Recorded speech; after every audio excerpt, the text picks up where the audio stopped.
창세기 49장에 가면은 정말 축복받는 사람이 유다잖아요. 근데 이 유다의 집에서 어떻게 해서 이런 일이 일어나게 되었는가? 오늘 말씀은 아주 분명하게 그 원인, 그 출발점을 우리들에게 보여주고 있다. 그러니까 여러분들은 절대 이 출발점을, 이것을 답습하면 안 되겠다. 이 전철을 밟지 말아야 되겠다라는 것입니다. 자, 그러면 근본적으로 첫 번째 이유가 뭘까요? 같이 읽어보겠습니다. 시작. 신앙 공동체를 떠나면 처음엔 잘된 것 같아도 결국엔 엉망이 됩니다. 자, 1절 말씀을 같이 읽어볼게요. 시작. 그 후에 유다가 자기 형제들로부터 떠나 내려가서 아둘람 사람 히라와 가까이 하니라. 여기 내려갔다라는 말이 나오는데, 이 내려갔다라는 말은 히브리어로 야라드라고 합니다. 이 야라드라는 말은 높은 곳에서 낮은 곳으로, 산 꼭대기에서 산 밑으로 내려올 때 쓰는 말이기도 하지만, 이 야라드라는 말은 한 장소에서 다른 장소로 떠나다라는 말 뜻도 가지고 있어요. 그래서 이 야라드라는 말은 특히 언제 쓰이는 말이냐면 하나님의 뜻을 저버리고 세상의 길로 갈 때 쓰는 말이 이 야라드다. 그러니까 하나님에게서 떠나는 의미도 있고 신앙적으로는 내리막길로 간다라는 의미를 가지고 있는 것이에요. 그러니까 유다는 지금 형제들에게서 야라드 했는데 그것은 곧 하나님에게서 떠난 것이었고 그의 인생이 내리막길을 향해 달려가는 것이었다라는 것을 보여주고 있어요. 자, 그러면 왜 유다는 하나님의 언약이 있는 그 가정으로부터, 아버지와 형들로부터 굳이 떠나야 했을까요? 왜 유다는 떠나갔을까요? 유다가 그의 아들들의 이름을 짓는 것을 보면은 우리가 이제 또 여러 가지 힌트를 얻을 수가 있는데요. 자, 유다의 첫 번째 아들의 이름이 뭐였죠? 아까 장자의 이름을 엘이라고 지었죠. 에르라는 말입니다. 이 에르라는 말은 깨다라는 뜻이에요. 신학자들은 이렇게 얘기합니다. 유다의 마음속에 지금 요셉에 대한 걱정이 가득한데 요셉이 죽지 않고 깨어 있으면 좋겠다. 그랬으면 좋겠다. 웨이크의 상태로 있었으면 좋겠다라는 마음이 담겨 있는 것이 아닐까. 둘째 아들의 이름이 뭐죠? 둘째 아들의 이름은 오난이죠. 자, 이 오난이라는 말의 뜻은 강함이라는 뜻이에요. 요셉이 고난 가운데 갔는데, 애굽에 팔려갔는데, 노예로 팔려갔는데 요셉이 약하여서 망하지 아니하고 강하여서 이 모든 고난을 잘 이겨냈으면 좋겠다라는 뜻을 가지고 있을 것이다. 그 다음에 셋째 아들의 이름이 뭐예요? 셀라예요. 셀라라는 말의 뜻은 기도, 평화라는 말을 가지고 있죠. 그러니까 여러분, 자기의 형제였던 지금 요셉은 어떻게 됐는지 모르는 정말 심각한 상황 가운데로 내던져졌는데, 혹시 우리 아이들 가운데도 그런 일이 벌받아서 생기면 어떻게 하지? 하는 걱정도 되었을 것이에요. 그래서 새로 태어난 자식들에게 아무 일 없었으면 하고 바라는 마음이 있었을 것이고, 혹은 여전히 요셉의 평강을 바라는 마음이 있었을 것이다. 자, 그러니까 지금 이 유다가 형제들에게서부터 떠나간 이유는 누구와 관련이 깊으냐면 요셉하고 관련이 깊어요. 자, 무슨 얘기냐면 여러분, 요셉의 형들이 다 뭐 하려고 그랬죠? 요셉을 죽이려고 그랬습니다. 요셉을 죽이려고 그러는데 그나마 유일하게 요셉의 생명을 건지려고 했던 아들은 딱 2명이 있었어요. 그 아들이 누구예요? 첫째 아들 루벤과 그리고 넷째 아들 유다. 이 둘 외에는 다 유다를 원래는 죽이려고 했었습니다.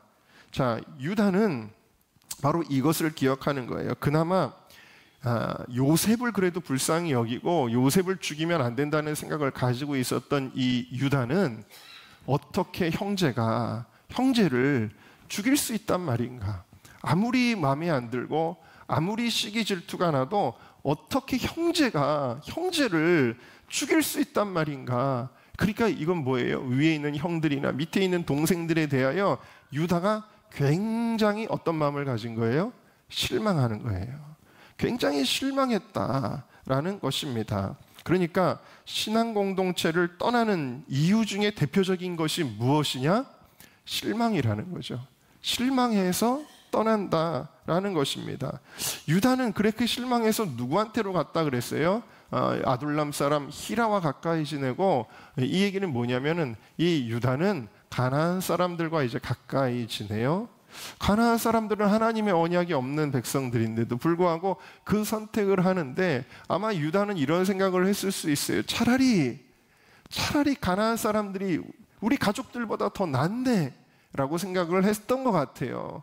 여러분, 우리가 흔히 그런 이야기들 하지 않습니까? 아니, 차라리 예수 안 믿는 사람들이 훨씬 낫네. 난 도저히 교회 생활 못하겠어. 나는 차라리 예수 안 믿는 사람, 그 사람들은 그래도 매너도 있고 지킬 거는 지키고, 그러는 사람들이지. 약속도 지키고 신의가 있고 매너가 있고 그런 사람들이지. 이 도대체 경우도 없는 이런 기독교 공동체에 나는 못 있겠어 라고 말하는 사람들이 여러분 있어요, 없어요? 있잖아요. 그런 사람들이 있습니다. 자, 그러나 여러분, 그럼에도 불구하고 유다의 형제들은, 야곱의 아들들은 약속의 자녀들이었습니다. 다시 말하면 하나님의 유업을 물려받을 자들이었어요. 반면에 가나안 사람들은 멸망의 자녀들이었습니다. 그들과 함께 멍에를 메고 있다가는 어떻게 되는 것이냐? 함께 망하는 거예요. 당장은 내가 실망스러운 사람들 얼굴 안 보니까 편하고 좋죠. 이제는 얼굴 붉힐 일도 없고 실망할 일도 없고 마음에 분노가 일어날 일도 없어요. 가나안 사람들 잘해줘요. 나를 잘 이해해줘요. 여러분, 오늘 본문을 봐도 이 히라라는 사람이 얼마나 이 유다가 시키는 일 정말 조금 뭐라 그럴까 잘못된 일임에도 불구하고 잘 들어주고 충고해주고 쿵짝이 얼마나 잘 맞습니까? 그러니까 가나안 사람들하고 있는 게 처음에는 좋게 느껴질 수 있다라는 것입니다. 그러나 그 가나안 사람들과 함께 있다가 결국 모든 문제들이 다 생기게 되어지는 것이거든요. 여러분, 우리가 지금 신앙 공동체를 떠나는 문제에 대해 이야기하고 있는데, 이것은 단순히 교회를 떠나지 말아야 한다는 그 정도의 차원의 말씀이 아니에요. 그래? 그러면 내가 세상으로는 안 갈 테니까 어차피 그러면 다 똑같은 하나님이 예배 받으시는 교회니까 이 교회 저 교회 그냥 떠돌아다녀도 괜찮을까? 여러분, 과연 그렇게 계속 옮겨 다녀도 될까요? 우리는 이것을 무슨 관점에서 봐야 되냐면 언약적 관점에서 봐야 되는 거예요. 자, 무슨 얘기냐면 하나님이 야곱에게 12아들을 주신 것은 하나님이 이스라엘이라는 민족을 이루기 위한 언약적 관점에서 채운 숫자가 12이다 라는 것입니다. 그러니까 야곱은 이 12이라고 하는 숫자에서 이탈을 하면 안 돼요. 왜? 이것은 언약적 공동체이기 때문이다. 무슨 얘기냐면 내가 어떤 공동체에 있을 때 여러분, 하나님이 이루고자 하시는 부르심이 있다라는 거예요. 물론 유다가 그 가나안 땅에서도 하나님을 찾고 하나님 예배할 수 있겠죠. 그러나 그의 자리는 언약의 자리예요. 마찬가지로 하나님이 우리에게 어떤 구속사의 계획을 가지고 우리를 부르시는 부르심이 있다. 그러니까 그 공동체에서 바로 그 교회의 공동체에서 어떤 이유로도 떠나지 마시기를 주님의 이름으로 축원합니다. 무슨 얘기냐면 불편해도 있어야 된다라는 거예요. 때로는 인간이 모인 장소이기 때문에, 아니 여러분, 여기 지금 보면은 이 유다의 형제들은 살인자들이에요. 살인자들인데 뭐 우리 가운데는 뭐 이런 사람들까지는 아니잖아요. 그럼에도 불구하고 인간이 모여 있다 보니까 불편할 때가 있죠. 내가 이 사람하고 얼굴 보고 같은 교회를 다녀야 되나? 혹은 여러분, 내가 여기서 뭔가 관계가 좀 잘 안 되고 좀 틀어지고 그러면은 나 새로운 곳에 가서 한번 새롭게 시작해 보고 싶어 라는 생각이 들 때가 있나요, 없나요? 예? 그럴 때도 혹시 있는지 몰라요. 정말 사람들 보고 뭐 많은 사람들은 목회자를 보고 실망하기도 하고, 또 중직인 뭐 장로님들, 권사님들 보고 실망하기도 하고, 정말 나랑 친하게 지냈던 절친이었던 신앙의 동료에 의해서 실망을 느끼기도 하고. 정말 사람은요, 지내보세요. 실망할 일들 투성인 게 원래 인간이지 않습니까? 결혼을 해서 살아도 남편에게 실망하고 아내에게 실망할 것밖에 없잖아요. 그러나 왜 남편과 아내가 실망함에도 불구하고 떨어지지 않습니까? 언약으로 묶여 있기 때문이에요. 언약. 이 언약이라고 하는 것을 우리가 사소하게 생각하면은 안 된다라는 것입니다. 결국 그래서 자기는 좀 깨끗하게, 자기는 좀 그럴듯하게 살겠다고 그 실망스러운 공동체를 떠나서, 그러면 유다가 어떻게 살아가요? 유다는 더하면 덜했지 덜하지는 않다. 결국 자기 며느리하고 동침하게 되지 않습니까? 자, 로마서 2장 1절을 같이 읽어보겠습니다. 시작. 그러므로 남을 판단하는 사람아, 누구를 막론하고 네가 핑계하지 못할 것은 남을 판단하는 것으로 네가 너를 정죄함이니 판단하는 네가 같은 일을 행함이니. 여러분, 실망스러운 사람을 보고 뭘 느끼는 거예요? 저게 바로 나야. 나랑 똑같은 사람이에요. 저 사람 어떻게 저럴 수 있지? 그게 나예요. 심지어는 여러분, 오늘 이 본문을 보면서 야, 유다가 어떻게 이런 형편없는 사람이지? 아유, 여태까지 목사님한테 설교 들을 때는 유다가 아주 이스라엘의 지도자로서 그런 면모를 가진 줄 알았는데 이런 면도 있었어? 너무 실망스럽네? 이게 우리예요, 유다의 모습이. 유다가 나다. 내가 나한테 상처 주는 그 사람이 사실은 똑같이 나예요. 그 모습들이에요. 내가 그 사람을 판단하는 것으로, 내가 그 사람을 판단하면 결국 어떻게 되는 거예요? 나를 판단하고 있는 거예요. 왜? 내가 같은 일을 행하고 있기 때문이다. 우리는 그렇게 남은 잘 보는데 나를 잘 못 보잖아요, 여러분. 회사 생활할 때도 여러분 그런 직장 동료들 많죠? 막 불평하고 원망하고 꽁시렁꽁시렁 하는데 사람들이 보기에는 제일 문제되는 사람이 그 사람인 경우도 있잖아요. 네, 우리가 그래요. 인간의 죄성을 보여주는 것입니다. 그래서 이런 연약한 인간들이 옳고 그름, 판단의 기준으로 어떤 공동체에 있는 것이 아니에요. 무엇 때문에 있는 거예요? 교회가 내 마음에 들어서 있는 거예요? 물론 마음에 들면 좋죠. 그러나 우리가 이 교회의 공동체에 있는 이유는 하나님의 부르심과 언약 때문이다. 이 시대에 이루시는 하나님의 구속사의 부르심이다 라는 것을 믿으시기를 주님의 이름으로 축원합니다. 네. 자, 여러분, 어쨌든 이 일들, 유다가 신앙 공동체를 떠나가서 거기서 불신 결혼을 한 이 11년의 일들은 결국에는 다 무엇이냐? 구속사의 언약을 무시한 결과였다. 유다는 특별한 또 구속사의 책임이 있잖아요. 예수님 오실 길을 예비해야 되거든요. 자, 그런데 이 언약을 무시한 결과였어요. 여러분, 성경은 이 언약을 떠나서 논할 수가 없습니다. 하나님의 구속은 언약으로 시작해서 언약으로 끝나는 거예요. 자, 그러면 이제 오늘 말씀의 제목이 궁금하셨을 텐데 지금 이제 이 이야기를 하려고 하는 거예요. 이 부끄럽고도 아이들이 이걸 말씀을 이해하면 어떡하지 하고 오히려 걱정이 되는 이 불행한 유다의 이야기가, 사실 이 창세기 37장까지 무슨 얘기가 나와요? 요셉의 얘기가 나오고 있었잖아요. 요셉이 어려서 꿈을 막 꿉니다. 형들이 야, 너 무슨 꿈 얘기를 그렇게 해? 아버지도 야, 너 꿈꾼 얘기를 그렇게 해? 제가 그 꿈 꿨는데 어떻게 해요? 막 이러면서 꿈 얘기로 시작하고 요셉이 그러다가 형들에게 미움을 받고, 그리고 아버지의 심부름으로 형들을 찾으러 갔다가 형들이 요셉 죽입시다. 그랬더니 야, 죽이지는 말자, 팔자. 그래서 노예로 팔려갔단 말이에요. 자, 여러분, 그러면 여러분은 지금 성경을 다 아시니까 그렇지만 성경을 전혀 모르는 이 아이들이 예를 들어서 여기까지 얘기를 들었어요. 야, 요셉이라는 애가 있는데 꿈을 잘 꿨어. 근데 형들이 미워했어. 막 죽이려고 했는데 갑자기 그때 장사꾼들이 지나가니까 그 요셉을 팔았다. 그래가지고 그 사람들이 요셉을 데리고 갔다. 그 다음에 갑자기 드라마를 보고 있는데 갑자기 드라마가 딱 멈추는 거예요. 그러면 TV에도 그런 거 있더라고요. 굉장히 궁금한 타이밍에, 드라마는요 꼭 그러잖아요. 연속극 보면 언제 딱 끝나요? 궁금할 때 끝나잖아요.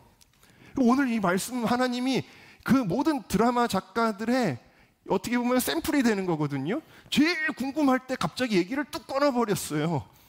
그랬더니 그 다음에 텔레비전에 뭐가 나와요? 광고가 나오잖아요. 지금 광고 보고 싶어요? 근데 갑자기 요셉의 이야기 지금 계속 빠져 있는데 그 뚝 끊어버리고는 갑자기 엉뚱한 얘기가 나오고 있는 거죠. 우리가 생각할 때는.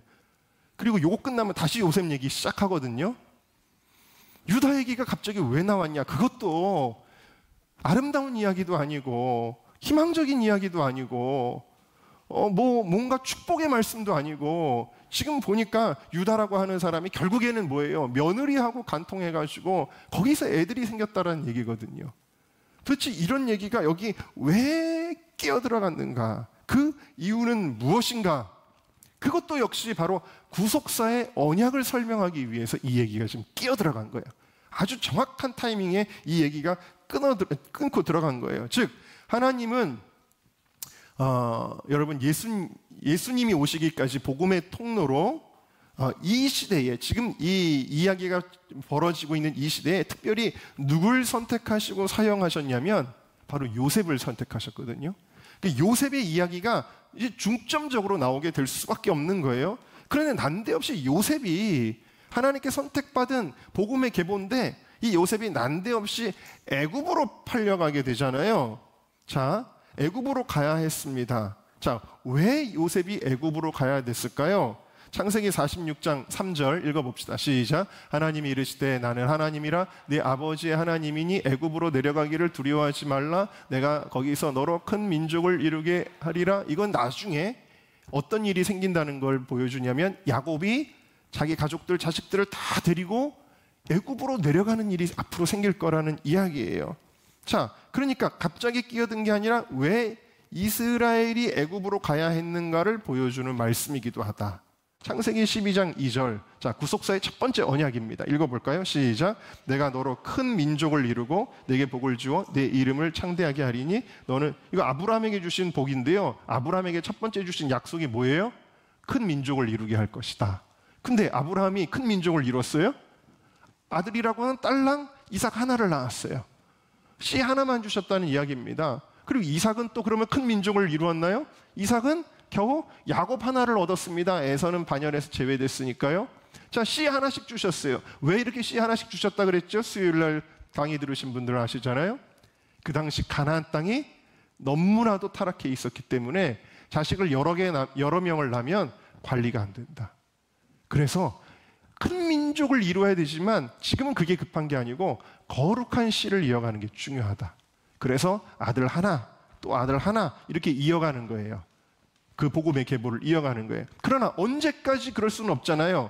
큰 민족을 이루어야 될 거 아니에요. 자, 큰 민족을 이루는 출발점이 12명의 아들들이 딱 시작이 된 거예요. 이스라엘의 12지파에 이제 그 아버지 뻘이 되는 거예요. 자, 이 12명이 언약의 시작이 되어지는데, 자, 이 12명을 통해서 자식을 낳고 가족이 이제 불어나기 시작하는 거 아니겠습니까? 자, 그런데 여러분, 이것을 그냥 놔두면 어떻게 되느냐? 이것을 그냥 놔두면 오늘 말씀에 나오는 유다처럼 된다라는 거예요. 왜? 인간은 환경의 지배를 받기 때문에. 그러니까 지금 이들이 약속의 땅인 가나안에 있기는 있지만 이대로 큰 민족을 이루면 유다가 어떻게 돼요? 가나안 땅에 사니까 어떻게 됩니까? 결국에는 우상에 물들고, 그리고 또 이렇게 성적인 타락에 빠지고, 더 뒤에 가면은 뭐예요? 유다가 창녀를 만나가지고, 창녀가 아닌 창녀죠, 며느리였으니까 쉽게 범죄하는데, 이것은 유다의 도덕적 수준이 얼마나 땅바닥에 빡 떨어져 있는지를 보여주고, 그 다음에 그 유다의 두 아들이 어떻게 죽었냐면 유다의 큰아들도 성적인 죄 때문에 죽은 걸로 보여지고, 둘째 아들도 역시 성적인 죄 플러스 하나님을 향하여 조롱하는 죄를 짓습니다. 유다의 집안이 신앙이 완전 엉망진창이 되어져 있거든요. 왜 이렇게 됐다 그랬어요? 가나안 땅에 갔기 때문에, 신앙 공동체를 떠났기 때문에, 가나안 땅에 있었기 때문에 그런 거예요. 자, 그런데 무슨 얘기냐면 이스라엘 백성들이 그냥 여기에서 불어나면 유다처럼 될 것이다.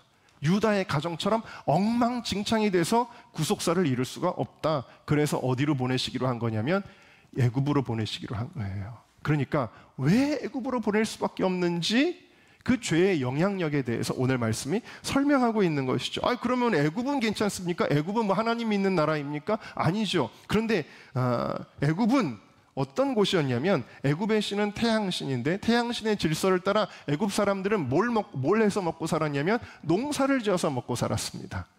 그들은요, 어떤 신을 섬겼냐면 소를 신으로 섬겼습니다. 아피스라고 하는 신은 소신이에요. 그들은 목축을 하지 않습니다. 이 애굽 사람들은 나중에 야곱에게도 이야기하지만 바로가 어떤 사람들이냐면 목축을 가증하게 여기는 거예요. 아이, 목축하는 사람 가까이 오시도 마. 그러는 거예요. 자, 그러면 이스라엘 백성들이 애굽으로 갔을 때 애굽 사람들이 이스라엘 사람들을 가까이 할 수 있을까요? 가까이 할 수가 없죠. 그래서 이 야곱의 가정에게는 고센이라는 땅을 따로 줘가지고 거기서 니네 목축하면서 살아라고 분리를 시켜준 거예요. 근데 그 고센 땅은 너무 풍요롭고 이 목축하기에 너무 좋아요. 풀도 많고 물이 있고. 그래서 거기서 어떻게 되는 거예요? 이스라엘 백성들이 막 번성을 하게 되는 것입니다. 그러니까 애굽으로 가면 섞이고 싶어도 안 받아줍니다. 노예가 되기 전까지 그들은 목축업을 경멸하는 애굽 사람들에 의해서 분리가 되었고요. 나중에 그들이 정말 큰 민족을 이루고 불어나게 되었을 때 야, 큰일 났다. 얘네들 그냥 놔두면 안 되겠다 해서 어떻게 하죠? 이스라엘 사람들을 노예 삼지요. 자, 여러분, 노예는 그 문화에 동화될 이유도 없습니다. 노예랑 결혼하는 사람은 없습니다. 그러니까 애굽은 여전히 분리된 장소예요. 이스라엘 백성들을 분리시켜 놓은 장소였다. 그러면서도 민족은 또 유지가 돼요. 왜? 그 당시에 가장 강대한 나라가 애굽이기 때문에 이 애굽의 보호막 아래에 있으면 절대로 멸절될 일이 없다. 이것이 하나님의 지혜이고 이것이 하나님의 신비인 줄로 믿습니다. 자, 그러니까 하나님께서 애굽에 지금 요셉이 팔려간 거는 갑자기 생겨난 이상한 잘못된 액시던트가 아니야.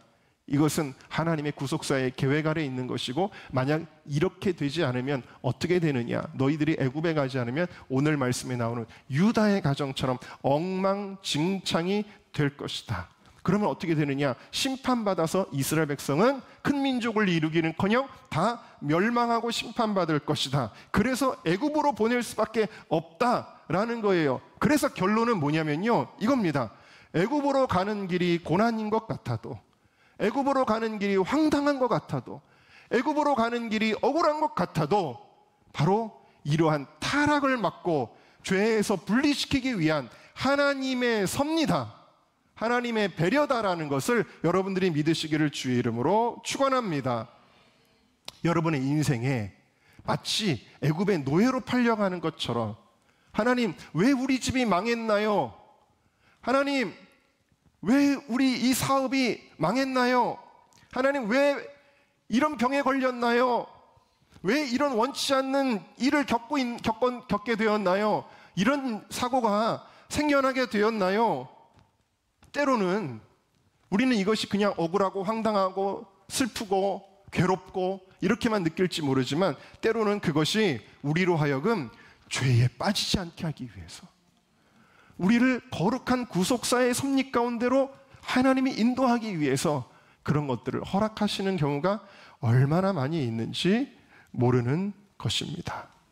여러분, 물론 이 가정, 이 한심한 도덕적 수준을 보여주는 이 가정, 르우벤과 비라의 근친상간이 있었고요, 세계민족 학살 사건이 있었고요, 또 요셉에 대한 살인 기도가 있었고, 요셉을 인신매매를 했고요, 유다와 다말의 근친상간까지 오늘 말씀, 이 유일한 언약 가문이었던 야곱 일가에게서 발생한 사건들을 보면은 정말 이 죄를 짓는 것도, 이런 집이 죄를 짓는 것도 놀랍지만, 그 죄인들을 버리지 않고 언약을 포기하지 않고 이루어가신 하나님의 은혜와 사랑은 더 놀랍거든요. 그러니까 여러분, 여러분들이 어떠한 삶을 여태까지 살아왔든지 간에 여러분들이 윤리 도덕적으로 자격이 있어서 하나님이 여러분들에게 언약을 포기하시지 않는 게 아니라 그냥 이건 하나님의 무조건적인 사랑인 줄로 믿습니다. 하나님의 무조건적인 사랑이 정말 자격 없는 쇳덩어리인 나를 선택하시고 나를 이 시대에도 사용하시는 거예요. 할렐루야. 자, 그렇다고 해서 성경이 야, 죄 져도 괜찮아, 죄 져도 하나님이 너희 포기하지 않아, 너희를 향한 언약은 없어지지 않아 라고 말씀하는 걸까요? 그런 말씀으로 여러분 이것을 오해하면은 안 돼요. 자, 이 말씀은 이런 죄를 지어도 이 이스라엘 백성들, 유다의 가정 포기하지 않잖아, 괜찮아를 보여주는 것이 아니에요. 이건 뭐냐면, 이렇게 죄를 짓느니 애굽의 노예로 사는 게 나아라는 거예요. 이렇게 죄를 짓는 것보다는 차라리 애굽에 가서 노예가 되는 것이 낫다. 예수님은 이렇게 말씀하시죠. 마가복음 9장을 읽어보겠습니다. 만일 네 손이 너를 범죄하게 하거든 찍어버리라. 장애인으로 영생에 들어가는 것이 두 손을 가지고 지옥곧 꺼지지 않는 불에 들어가는 것보다 나으니라. 만일 네 발이 너를 범죄하게 하거든 찍어버려. 다리 저는 자로 영생에 들어가는 것이 두 발을 가지고 지옥에 던져지는 것보다 나으니라. 만일 네 눈이 너를 범죄하게 하거든 빼버리라. 한 눈으로 하나님의 나라에 들어가는 것이 두 눈을 가지고 지옥에 던져지는 것보다 나으니라. 그러니까 차라리 가난해서 이 사람들하고 어울려서 이렇게 죄를 짓느니 애굽으로 가는 게 나아라는 이 오늘 창세기 38장의 이 말씀. 차라리 네가 눈 가지고 자꾸 나쁜 거 보고 음란한 거 보고 죄를 짓느니 너 그 눈이 없는 게 너에게 차라리 낫겠다라는 이 예수님의 말씀. 여러분, 이것의 포커스가 뭐예요? 이것이 말씀하시는 것이 뭐예요? 이것이 말씀하시는 우리의 삶의 목적이 뭐예요? 그것은 거룩이라는 거예요. 거룩. 하나님이 쓰시는 사람은 거룩해야 된다.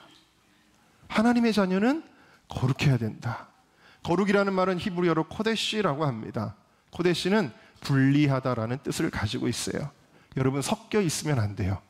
항상 분리되어 있어야 합니다. 왜냐?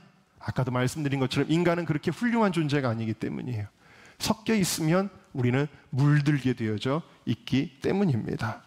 그래서 여러분, 우리가 잘 분리되어 있을 때 그 마지막 결과도 역시 분리의 축복을 받는 거예요. 예수님이 오시면 알곡과 쭉정이를 분리하십니다.